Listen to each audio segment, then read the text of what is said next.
I mean, it's not that we are hearing first time, but it's again reiterating, rephrasing the point that the advancement of human form of life is to awaken our dormant love for Lord Sri Krishna, and the comforts of life will not help us, but it is actually detrimental to the towards that achieving the human the purpose of the human form of life, to reawaken the consciousness towards this supreme personality of Godhead. Somehow or the other, um, the living entity, the human beings, being surrounded by the people who are aspiring to increase our comfort in the things, and that is considered as the advancement of the civilization. That is the whole purpose. Everybody is actually trying that, including me, and thinking that this will give us happiness. But the teaching of Srimad Bhagavad Gita, teaching of Srimad Bhagavatam, and teachings of our Parampara, Vaishnavas, Sampradayas teach us that that's not the goal of the human form of life. The goal of the human form of life is something higher, and that is what the teaching that we are getting us. So, very inspiring and motivating. Prabhu. Thank you, Hare Krishna. Thank you for telling that, Prabhu. Anybody else would like to say something? Yeah, Hare Krishna Prabhu. Yes, Guru. Maharaj was mentioning two kinds of like religious performances. One is a pravritti and nivritti. So where pravritti is centered for one own sense enjoyment, and nivritti marga is the one for the pleasure of the Supreme Lord. So that's where we started. Then again, Maharaj mentioning as like so-called comforts of life are not actually helpful for progressive civilization.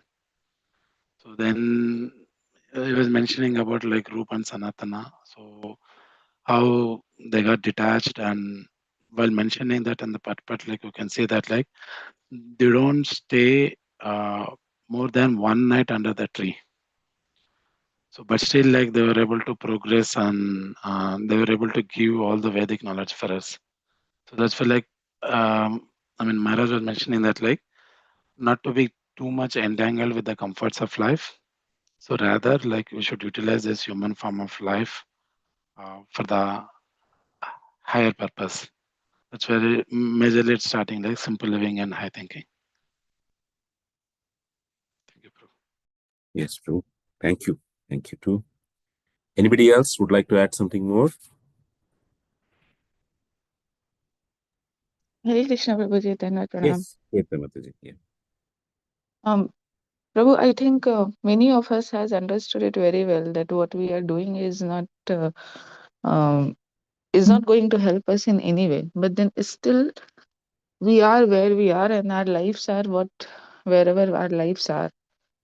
But then see, there was a video circulated that there is in the Hungry Valley of Krishna, where there is a sustainable way was being given to everyone, where we can't deny, Prabhu, that we feel that the money is going to give us some safety. If we are doing something and we are earning something against that, tomorrow, if I am in need of something, I can utilize it.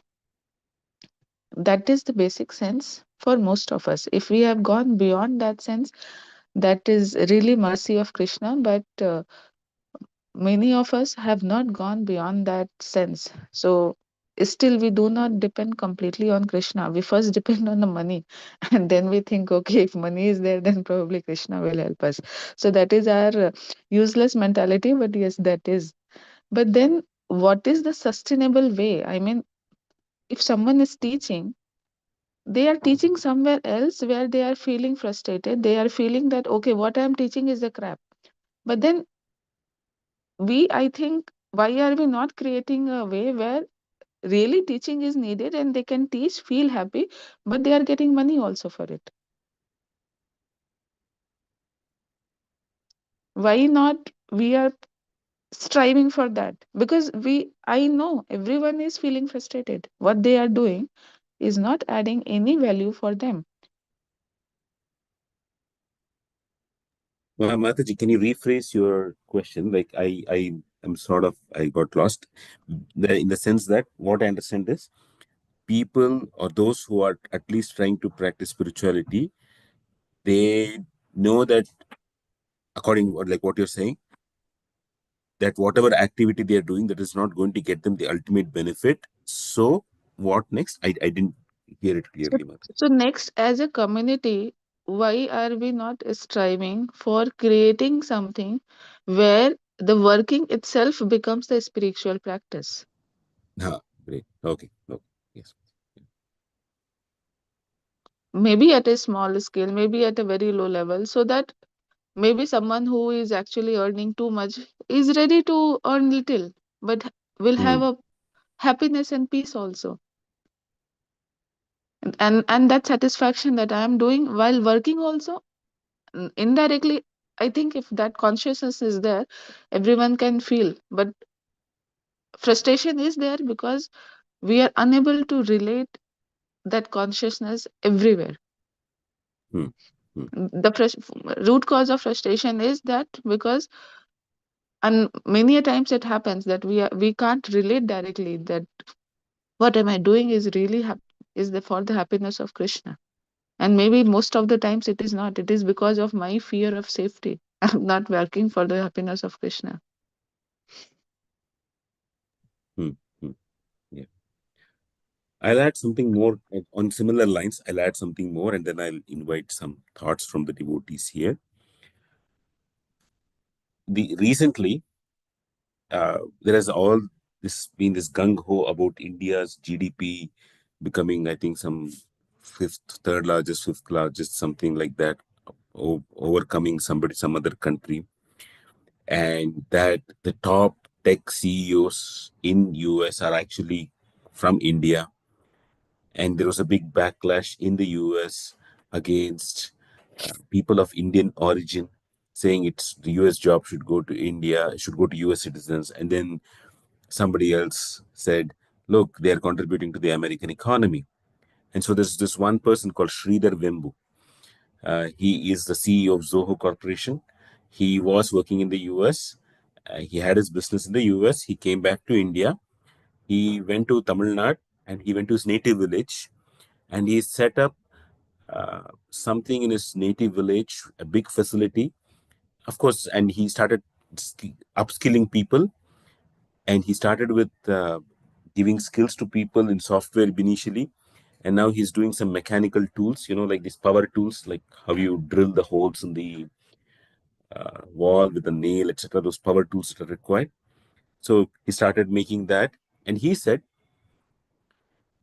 this problem of racism or something like that is always going to be there, where people always see somebody else as coming from another country, person of another color, not sharing the same cultural background, and therefore India should invest more in creating products in India. It's not enough if Indians go outside and do it. We should do it in India, and that's why I'm here. Make India great again. Just like Trump said, make America great again, he says, make India great again. And so his way of thinking is spend a lot of time in creating products for the world. Whereas the Bhagavatam verse that was saying it is do as much as is the bare minimum required.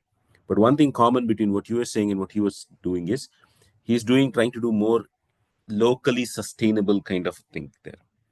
So the I'm just amplifying your own point that you said, Shweta Mataji, hoping others can think through it and answer. Your contention is why don't we spend some time in doing simple stuff like a farm community? Srila Prabhupada started doing that with New Vrindavan, with Gita Nagari, etc. in the US. He started doing that. In India also, we have in Govardhaniko village, in Belgaum, in Karnataka. There are places like that where maybe even in near Hyderabad and one more place in Salem, etc. They're doing such stuff there. Why not everybody do it? That's one. And second is what happens? Like, are we just going to be a society of folks who are going to by doing so, we will just remain in the Stone Age effectively after some time. In another whatever, 50 years, 100 years, if everybody were to do it, then what would happen to us? There will be no zest in life to accomplish some things for the world. We just say India is great, but as the Bhagavatam says, India is great in spirituality. We will just take care of spirituality. Is that the only way to go through? What do you all feel? What do you all say? So both questions of Shweta. One is a question from Shweta Mataji. Why not let us go for a simple community living? And my question here is, what happens to us as an economy? Should we just be satisfied that I don't want to contribute to the economy or the growth of the nation? Let us step out of all this GDP business. In other words, do you agree in principle, from the bottom of your heart, with the statement of the Srimad Bhagavatam? And if so, will you be satisfied with it? Any thoughts from the devotees?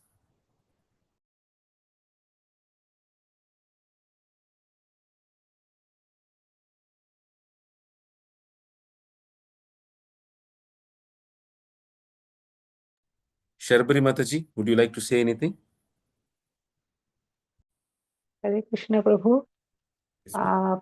Personally, you asked whether I would like to be with that thought. My personal honest answer is yes, I would like to be with that thought. I know it may sound, I really do not know, but because my personal idea is this economy, GDP, and all this is nothing but exploitation of resources and exploiting the world. If we are all spiritually elevated, then this world becomes a much better place. And running after GDP or running after money, that is no longer a requirement in the first place.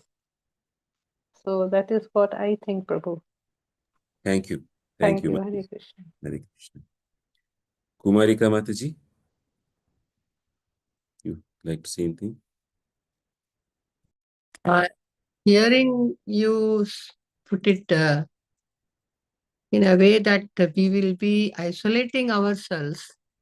Yes, we'll be doing good for ourselves, but maybe not for the community at large. If we are cutting down at a personal level our wants, that is to be definitely attempted at. But at the same time, it is the hybrid which I think that sthane sthita sutigatam tanuvan manobir.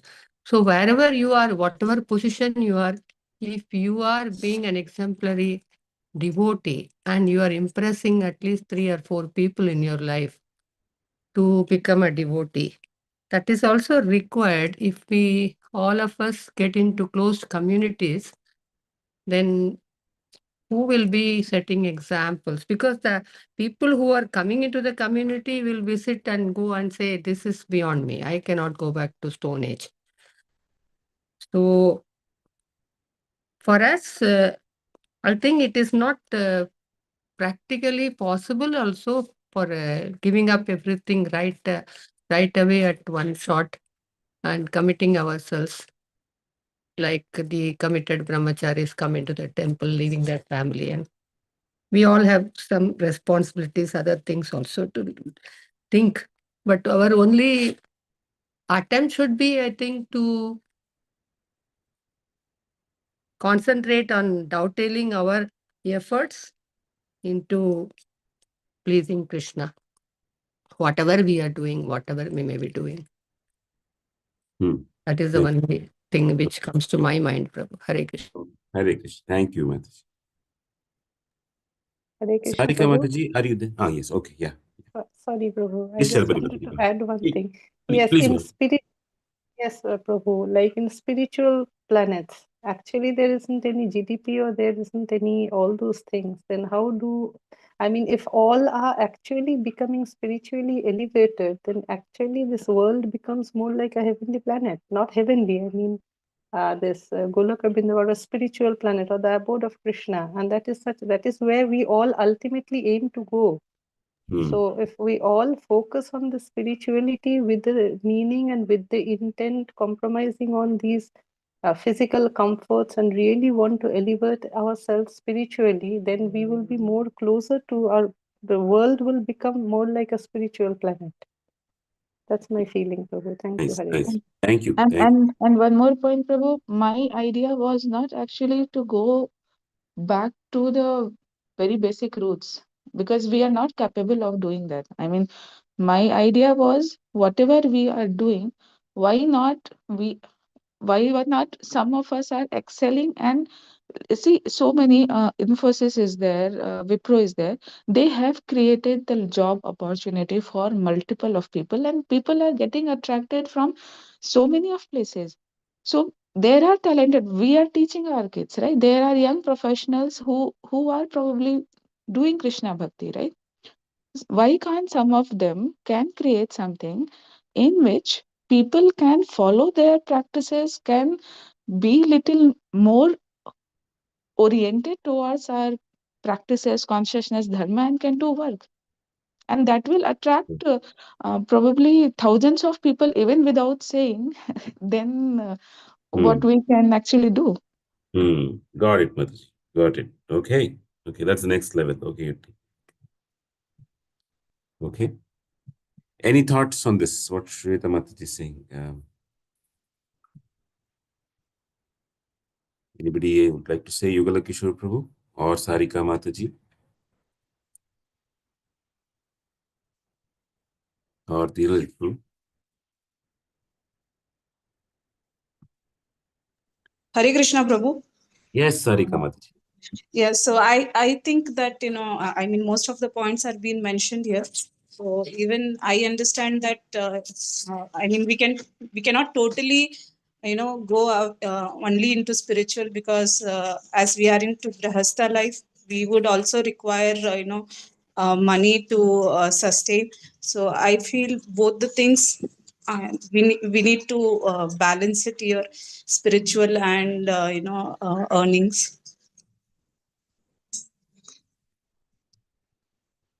Okay. Okay, Mataji. Thank you Thank you, for Prabhu. sharing your thought. Yeah. Hare Krishna Prabhu. If we see Bhagavad Gita, one of the teachings Lord Krishna told to Arjun is that Mam Anusmaram Yuddhacha. So he did not completely renounce the activities as such, but he said that the attachment to the results of the activity is something that things. And if we see that we have been in this material world for many, many lifetimes, and suddenly by renouncing that, it may not work. In fact, it would actually backfire. Bhagavad Gita, one of the shloka in third chapter says that even if we renounce externally, the mind will be still attached to that activities. So it has to be gradually come to that things. In If we see that in our Trishur, near Trishur temple, in a Trishur district, Kerala, there is community South Vrindavan where the devotees who have been retired and they're living a life very God-centered, Krishna conscious life. So all they have is from morning till evening is only Krishna conscious activities. So once they have fulfilled whatever the responsibilities they have, and they're living a very wonderful life. So for us, we may try to renounce everything which will be very unmatured, and it in fact instead of working towards Krishna consciousness, it may actually backfire. That's one thought, Prabhu, on that direction. Thank you. I'll clarify, Prabhu. My question was not actually for renouncing. It was not the thought at all. Oh, sorry, Mataji. Then what was your question, Mataji? I'll just rephrase it, Prabhu. Mataji's point is, why don't we build communities such that we have maximum time for spiritual growth and bare minimal time for satisfying the necessities of life? By doing it, we put our efforts for the bare minimal satisfying our keeping our body and soul together. So let's do that, have that kind of society. Let's why not work more towards that? Is that a summary of your question, Mataji? Yes, Prabhu. Thank you. Thank you for saying what I was unable to say in 20, 30 sentences. So and that's precisely what Srila Prabhupada tried to start with the farm communities, the Gita Nagari community, the new Vrindavan farm community, and there are many other such farm communities, which Yugala Kishore Prabhu was trying to bring a little different thing. There is no farm, it's near Guruvayur. He was speaking about that. A few thoughts from my side too, Sharbari Mataji and Shweta Mataji here. Very mature statements by many of you here, including Kumarika Mataji.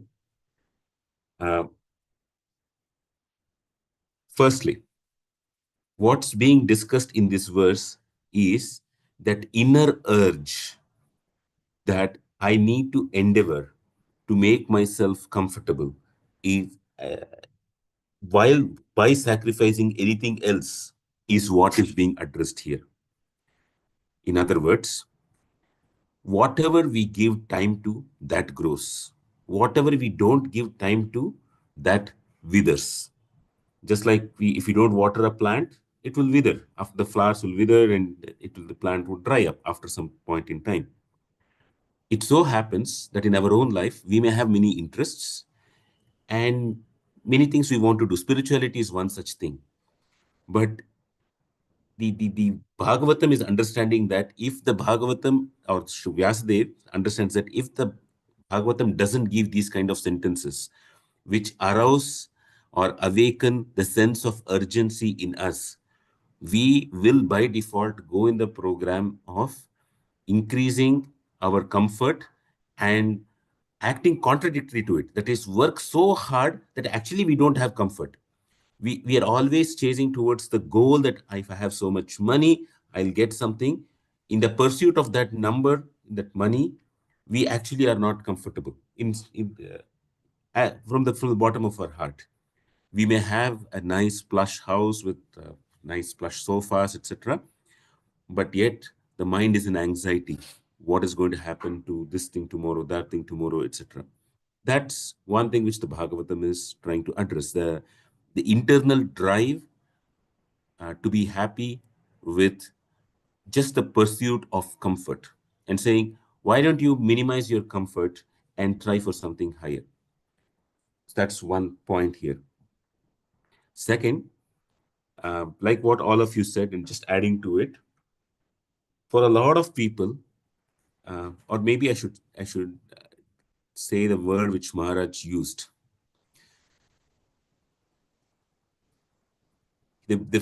Most people are trying to gather as many things in a basket as much as they can.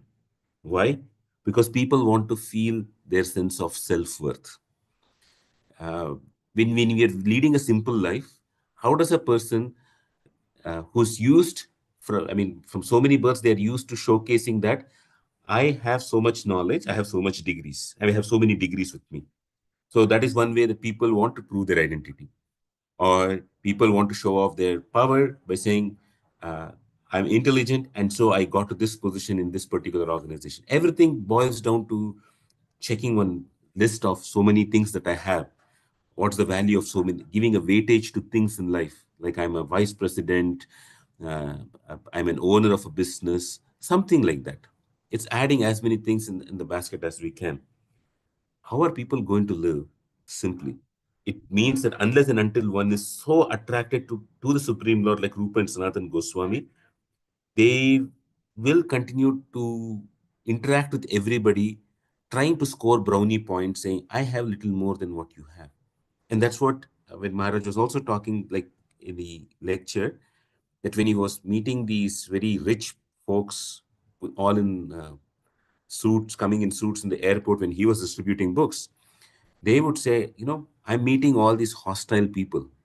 They are not at all interested in me. They don't care about me. They don't care about values of life. And I'm just going there so that I can get some work done from them. This is the same problem that can happen even when people come together, form a community. When people are not mutually interested in each other for their own sake, saying, just like a mother likes a child for the sake of the child, the mother is not looking at what the child is going to give back. In the same way, to form a community, we are just happy with seeing the person progress in life, being happy, and their happiness should become our happiness. That's when a community, a close-knit community, can be built.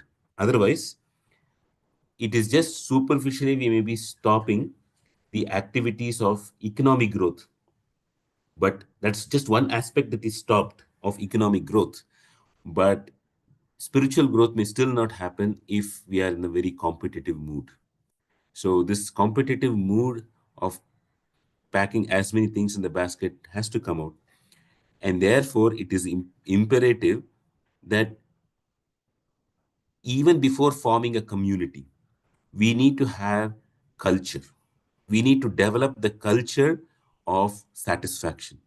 We need to develop the culture of being happy in doing things for, or in doing activities for Krishna and activities for Krishna's devotees. When this culture is developed, culture doesn't come just like that. Culture is absorbed by from those who have that culture. And since we now, in this current Kali Yuga, this is almost gone, we have to revive that culture. So we could very well be that generation of folks who are developing that culture so that the next generation can take it up and lead by it. And what is our basis? On what basis are we to see? For us, it is those few disciples of Srila Prabhupada and the examples we hear from the Acharyas that becomes the blueprint for us to go forward. So the culture of respect, the culture of satisfaction, the culture of happiness in what others are getting, and the intensity of endeavor to connect to Krishna. Krishna may be pleased, not be pleased, that those are all results. But the process is, if I stay in trying to hear what this Shastra says, if I try to do what I have to, what are the Shastras I apply, there has to be an intensity, and that intensity is the precursor to the community to be built in. Formerly, all this was, I mean, I wouldn't say even formally. I mean, in general, in planet Earth, in Bhuloka, there is never a time that all these ingredients existed perfectly. There was always mixed thing. Even when people were in Satya Yuga, the the feeling of wanting to love God is not something that was necessarily there. There could still be some things of achievement. So that's the whole reason why we are in the Bhuloka, in planet Earth. At different points in time, be it Satya Yuga or be it Treta Yuga, etc., it's always mixed. And so coming back to Sharbari Mataji, the way she said, if we have to go back to Goloka, then in Goloka, there is nothing like this GDP, etc. And we have to get used to that fact. We have to be happy with the fact that I am not contributing to the economy, but I'm contributing to the happiness of others. Or instead of gross development product, it has to be gross happiness product. Some GHP, something like that. Just a thought here. I know it's been long, 7:22. Any other thought?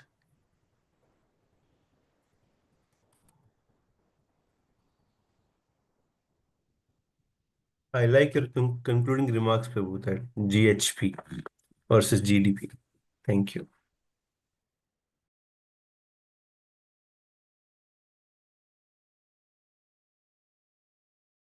Okay. The crux, Prabhu, as you said, that somehow or the other, Thank you, the Prabhu. happiness lies in uh, cultivating, practicing Krishna consciousness. That has to be developed. And then that contains the many other things. It contains the renunciation and many other aspects of the life.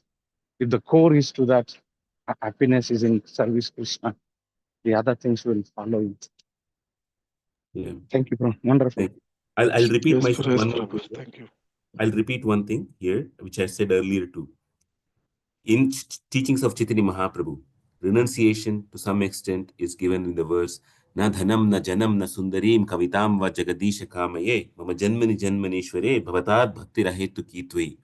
Because I don't want wealth, na dhanam na janam, people the power of having people who can do at my bidding whatever I say, na sundarim, beautiful men or beautiful women or handsome men being there for my enjoyment.